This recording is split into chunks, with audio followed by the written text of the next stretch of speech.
ഇത് നമ്മുടെ കേരളത്തിന് പുറത്തോ എവിടെയല്ല കേട്ടോ, നമ്മുടെ സ്വന്തം കൊട്ടിയൂരാണ് കേട്ടോ ഇത്. ഹായ് ഫ്രണ്ട്സ്, അപ്പോൾ നിങ്ങൾ വീഡിയോ ഒക്കെ കണ്ടില്ലേ? അപ്പോൾ നമ്മൾ ഇന്നലെ കൊട്ടിയൂർ പോയിട്ടോ. അപ്പോൾ കൊട്ടിയൂർ പോയപ്പോൾ എല്ലാ പ്രാവശ്യവും നമ്മൾ കൊട്ടിയൂർ പോകുന്ന സമയത്ത് നമുക്ക് നമ്മുടെ മനസ്സിന് ഭയങ്കര സമാധാനമാണ് ഉണ്ടാവുക. അവിടെ നിന്ന് തിരിച്ച് വരാൻ പോലും നമുക്ക് തോന്നത്തില്ല, അത്രയും സമാധാനമാണ് ഉണ്ടാവുക. അപ്പോൾ ഇന്നലെ പോയപ്പോൾ എങ്ങനെയെങ്കിലും ഒന്ന് വീട്ടിലെത്തിയാൽ മതി എന്നുള്ള അവസ്ഥയായിരുന്നു കേട്ടോ. അപ്പോൾ അത്രയും വൃത്തികേടായി കിടക്കുകയാണ് ആ കൊട്ടിയൂർ എന്ന് പറയുന്നത് കേട്ടോ.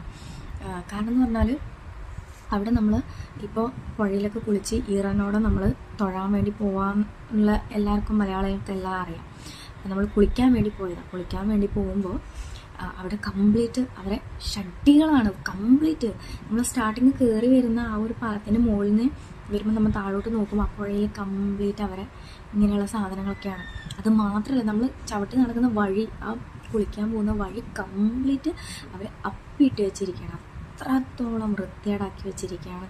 അപ്പോൾ അവിടെയൊക്കെ കേട്ടോ. അപ്പോൾ നമ്മളൊരു അമ്പലത്തിലേക്ക് അല്ലെങ്കിൽ ഒരു ക്ഷേത്രത്തിലേക്ക് നമ്മളിങ്ങനെ പോകുമ്പോൾ നമ്മൾ സ്റ്റാർട്ടിങ്ങിന് ഇത് കണ്ടു കഴിഞ്ഞാൽ നമ്മുടെ അവസ്ഥ എന്തായിരിക്കും, നമ്മുടെ മൈൻഡിൻ്റെ ഒരു അവസ്ഥ എന്തായിരിക്കും? നമ്മൾ ക്ഷേത്രത്തിലേക്ക് പോകുമ്പോൾ ഭയങ്കര സമാധാനപരമായിട്ടല്ലേ നമ്മൾ പോവുക.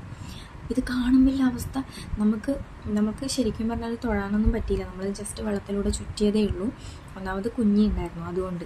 അപ്പോൾ ഒന്നാമത് ഭയങ്കര തിരക്കാണ്. തിരക്ക് മാത്രമല്ല, എനിക്ക് മൂക്ക് പിടിക്കാതെ നടക്കാൻ പറ്റാത്ത അവസ്ഥയാണ് അവിടെ. അങ്ങനത്തെ അവസ്ഥയിലാക്കി വെച്ചിരിക്കുകയാണ്.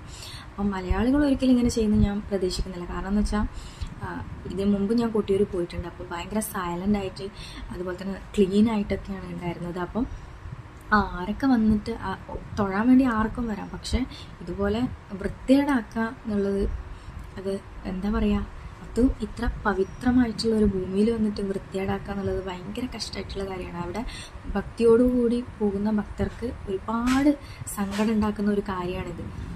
ടൂറ് വരുന്ന പോലെയാണ് ഒരുപാട് ആൾക്കാർ വന്നിട്ടുള്ളത്. കാരണം നമ്മളിപ്പോൾ ഫോട്ടോ എടുക്കാൻ പാടില്ല, വീഡിയോ എടുക്കാൻ പാടില്ല എന്ന് പറഞ്ഞ ഏരിയയിലൊക്കെ അവർ ഫോട്ടോസും വീഡിയോസൊക്കെ എടുക്കുന്നുണ്ട്. അതുപോലെ തന്നെ നമുക്ക് തൊഴേണ്ട ഒരു ഫീല് പോലും നഷ്ടപ്പെട്ടു. കാരണം എന്ന് വെച്ചാൽ നമ്മൾ ഫസ്റ്റ് തൊട്ടേ നമ്മൾ കാണുന്നത് ഇങ്ങനെയുള്ള കാര്യങ്ങളാണ്.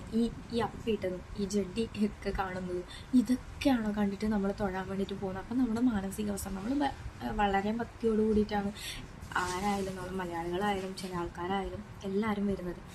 അപ്പം ഇങ്ങനെയൊക്കെ കാണുമ്പോൾ എങ്ങനെയാണ് നമുക്ക് ഭക്തിയിൽ നമുക്ക് തൊഴാനും ഇതാക്കാനൊക്കെ നമ്മുടെ മൈൻഡിൽ മനസ്സൊരു വെറുപ്പ് പോലെ തോന്നിയിട്ടാണ്. അപ്പോൾ അതുപോലെ തന്നെ ഇങ്ങനെ വൃത്തികേടാക്കാൻ വരുന്നവരോടാണ് പറയുന്നത്, തൊഴാൻ വേണ്ടിയിട്ട് ആർക്കും വരാം, പക്ഷേ ഇങ്ങനെ ഇത്രയും പുണ്യമായിട്ടുള്ള ഭൂമിയിൽ വന്നിട്ട് ആരും വൃത്തികേടാക്കരുത് എന്നുള്ള ഒരു അപേക്ഷ മാത്രം.